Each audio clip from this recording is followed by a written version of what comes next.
Kazoi zvakare vana vaMwari, mufaro wangu kuti tisangane zvakare pachirongwa chedu chamazuva ose. Konai pastor, nhasi zvakare tiri kupindura mubvunzo wakabvunzwa noumwe wavateereri vedu pachirongwa chino.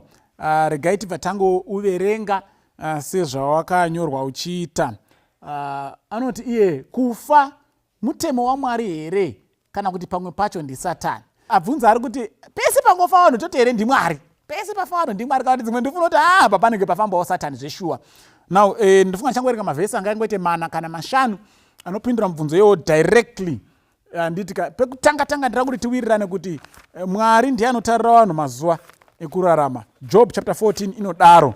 Regai tiverenge Job chapter 14 ndoda verse 1 na 2 maybe ne verse 5 yacho. Job 14 verse 1, man that is born of a woman is of few days and full of trouble. He cometh forth like a flower and is cut down. He fleeth also as a shadow and continueth not. Verse 5, seeing that his days are determined, the number of his months are with thee. Thou hast appointed his bounds and that he cannot pass. Munhu wakazvarwa nomukadzi una mazuva mashoma azere nekutambudzika. Unobuda seruva ndokusvava, hagari semvuri, unonyangadika. Makamutarira miganhu yaasingatendi kudarika nemwedzi yake nemazuva ake akaverengwa nemi. Makamutarira miganhu yaasingatenderwi kudii kudarika. Saka Mwari zvechokwadiwo anotitemera mazuva ekurarama panyika. But tikazoverenga John chapter 8 now verse 44. John 8 verse 44 inoti iyo, you are of your father the devil, and the lusts of your father you will do. He was a murderer from the beginning and abode not in the truth, because there is no truth in him. When he speaketh a lie, he speaketh of his own, for he is a liar and the father of it. And imi muri wababa wenyu diablos, uye munoita kuda kwababa wenyu. Iye aiva muurayi kubva pakutanga. Satani anotonzi muurayi. Saka kana Satani ari muurayi, toda kuti tigare tatowirirana kuti zvechokwadi hadzisi ndufu dzese dzinowapo nekuti Mwari ndiye anenge ati mazuva emunhu akwana. Dzimwe ndufu dzinotokonzerwa naSatani. Mukaenda pana Job. Ndakuenda pa chapter 1 iyoyo. Munzwe discussion iripo. Verse 6, now there was a day when the sons of God came to present themselves before the Lord, and Satan came also among them. And the Lord said unto Satan, whence comest thou? Then Satan answered the Lord and said, from going to and fro in the earth, and from walking up and down in it. And the Lord said to Satan, hast thou considered my servant Job, that there is none like him in the earth, a perfect and an upright man, one that feareth God and escheweth evil? Then Satan answered the Lord and said, does Job fear God for naught?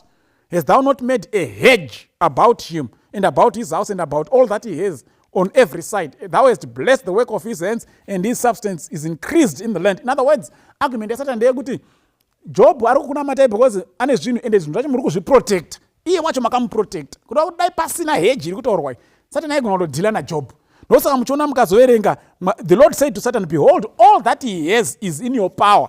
Only upon himself do not put your hand. So Satan went forth from the presence of the Lord. Zvese zvawati anazvo zvamaoko ako ndinoita zvonda, but iye usamubata. Kuda kuti Satan anokubata zveshuwa. Ende mukatendera nekuda kwokuti Satan akanzi zvimwe zvese inonodhila nazvo. Ndokusaka even vana 10 vaJob vakafa. Havana kureva naMwari vana vaya vaya. They were not killed by God. It was the devil.